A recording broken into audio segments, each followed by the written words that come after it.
OG Maco, Dread Review in the building. Yeah, you guessed it. Dread heads, not nation, not locks. I got them Dread Reviews on lock. Represent the nation. OG Maco, yo, we got these dreads. These Dread Reviews coming straight to you. We gaining views. I hope you sub too. Get right into this video, not nation, not guy. OG Maco, let's go.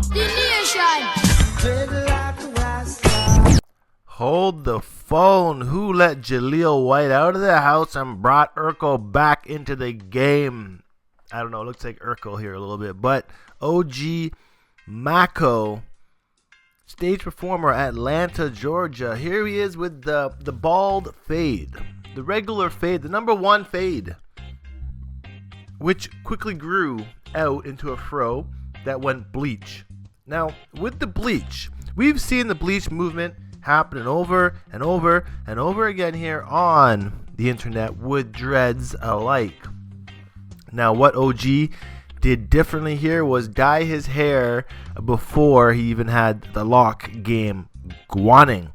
And now, what does this achieve, you might ask? Well, it will create those icy tips, those bleach tips that a lot of people go for when their dreads are long. They just bleach the tips. But if you just kind of bleach your hair beforehand and then let them grow out naturally, the ends will be bleached too, believe it or not. So looking at OG's hair, it is a very afro-like.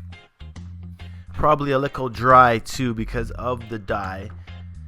But we see that he came from this afro with his locks. Now, as his afro got nappier and nappier, at this stage right now is a great candidate for the dreadlock sponge. Kind of looks like the dread sponge has been used at this moment in time, but I'm not entirely sure whether this bleach was before or after his dread game.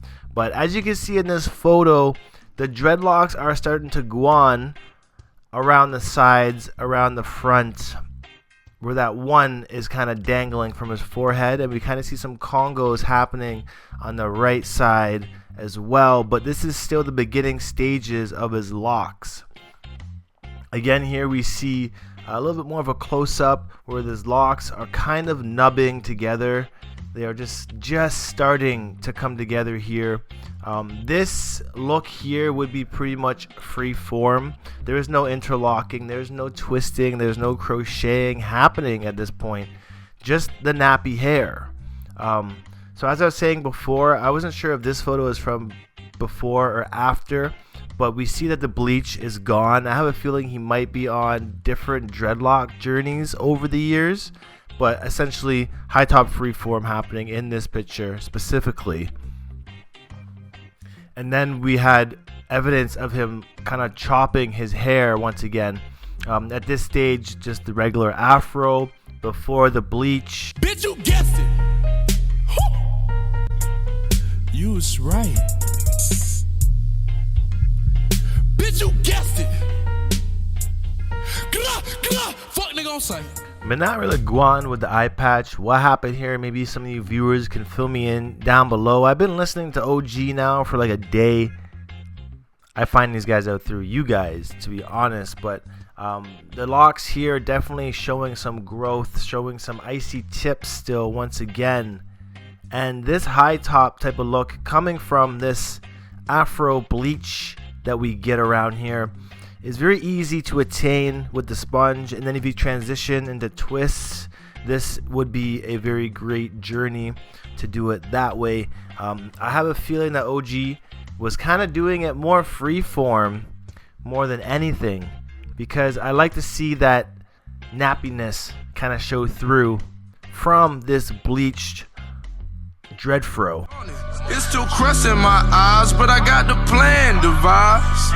If you down the ride, you can run it up. Remix to zero, be a hero, keep it simple. Know the stakes, won't stake, never kibble. See a nigga win and never hate, work triple. I like to call this stage the porcupine look, coming with the bleach blonde tips. This can be achieved with the dread sponge, finger twists, crochet a little bit, but mainly this look here coming from, I would say, twists. Even though at this point the twists aren't very evident, as it looks more like a dreadlock fro. We don't really see the twisting coming into play until his hair gets to be a little bit longer. But again, here we see this porcupine kind of phase I'm looking at, because it reminds me of the texture and the color of a porcupine's back, I swear. But this look definitely being able to be accomplished through the dread sponge. Notice the taper happening around the majority of his hairline. Dread sponge with the tiny holes will make this texture quite easily. It's just a matter of where you want to take the dreads from here. You can go freeform, you can go twist, you can separate, you could even interlock these nubs if you really wanted to, but I feel that OG Maco here actually took the twist method overall. As we see the length evidence, the bleach blonde tips still here, but we see cylindrical, symmetrical twists happening here. Some might say 2-strand twist or a 1-strand twist, but either way they're being twisted at this point. Notice the funky ponytail at the back of his head. Honestly, with dreads, to build your confidence, just throw a random ass ponytail around on your head somewhere and go out for the day and see the type of reactions that people get to your hair. You'll love it. Almost reminding me of a calmer Little Uzi Vert hairstyle, just minusing all the colors that he might have added. OG here rocking the bleach tips for the most part. They're just twisted though. There's nothing too crazy about his locks, as we just see the length kind of coming into play. This photo I caught as an interesting one, as the new growth was pretty untouched. In this picture it seems like he might have been just letting it grow out easily and freely for like a while. So hopefully he continues this route, but in the comments below let me know what you guys think. As always, this is the Knot Nation, where we do talk about dreadlocks, and of course OG's dreads in this video show his length in front of his eyes, waving them around. But I'm gonna head out. See you guys, stay happy and nappy. Peace. You blow on the nigga, I'm young, but I beginning. Stuntin' on these pussy ass niggas and pocket watchers. And a damn pussy nigga run up, the Glock stop him.